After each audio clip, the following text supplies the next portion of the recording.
कुदरत ने मर्द को ताकत और औरत को जुबान देकर हिसाब बराबर कर दिया।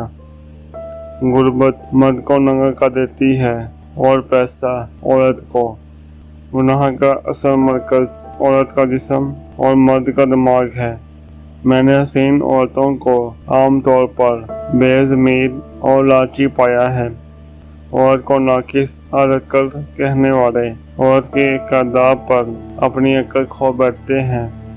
औरत मर्द पर बहुत जल्द असर करती है।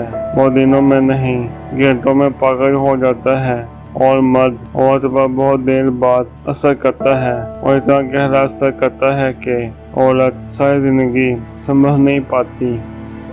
औरतें भी गैरत के नाम पर मर्दों को कत्ल करती तो मर्द सिर्फ बायोलॉजी की किताबों में मिलते। वैसे औरत इंडिपेंडेंट रहना चाहती है, जाहिर करती है कि उसे किसी की जरूरत नहीं, मगर जिंदगी के हर मोड़ पर मर्द की मोहताज नजर आती है। यहाँ तक कि अपना दुख दर्द सुनाने के लिए भी मर्द का कंधा तलाश करती हैं। औरत कभी भी मर्द से मुतमईन नहीं होती। इसमें हमेशा बेहतरीन की गुंजाइश मौजूद होती है।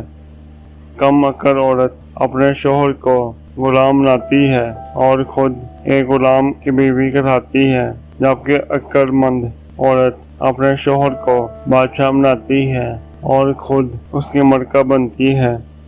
औरत के हमदर्द सिर्फ 4 मर्द हैं, बाप, भाई, खावंद और बेटा। बाकी किसी और मर्द से हमदर्दी सिर्फ औरत के लिए खतरनाक है।